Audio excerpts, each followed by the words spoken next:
Bien-aimés dans le Seigneur, bonjour et bienvenue dans cette nouvelle édition de Que dit la Bible.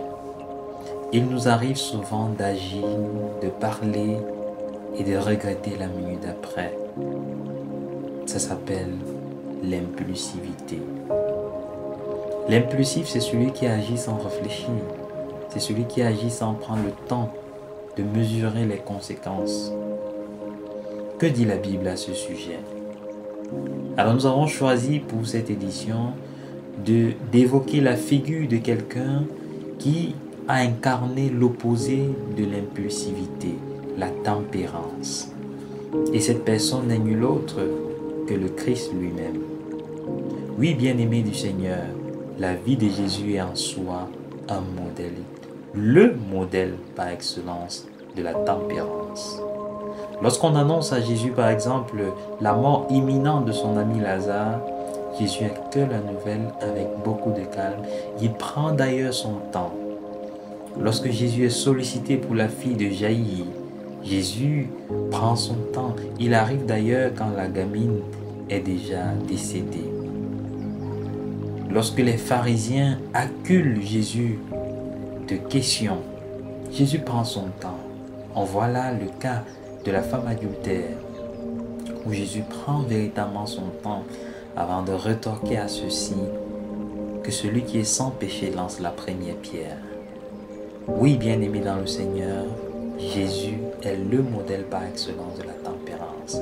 Mais quel est le secret de cette tempérance qui a habité et accompagné Jésus toute sa vie? C'est bien évidemment la confiance inébranlable qu'il a dans Dieu le Père. Oui, Jésus prend son temps pour le cas de Lazare parce qu'il sait qu'avec la puissance de son Père, il redonnera vie à Lazare. Pareil pour la fille de Jaïr. Pareil lorsqu'il est acculé par les pharisiens.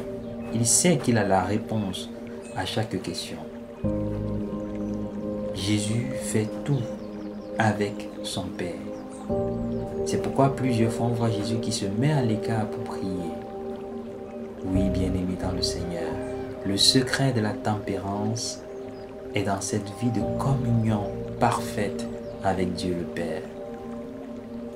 Le secret de la tempérance est cette vie où notre parole, nos actions se font en communion avec le Père. Lorsqu'on se met devant nous en tant qu'être fragile, on finit toujours par sombrer dans l'impulsivité. Nous sommes donc invités à contempler la vie de Jésus, mais surtout à tirer profit de ce modèle de tempérance. Que notre vie soit union véritable avec le Seigneur et qu'à chaque situation, avant d'agir, avant de parler, sachons toujours nous poser cette question.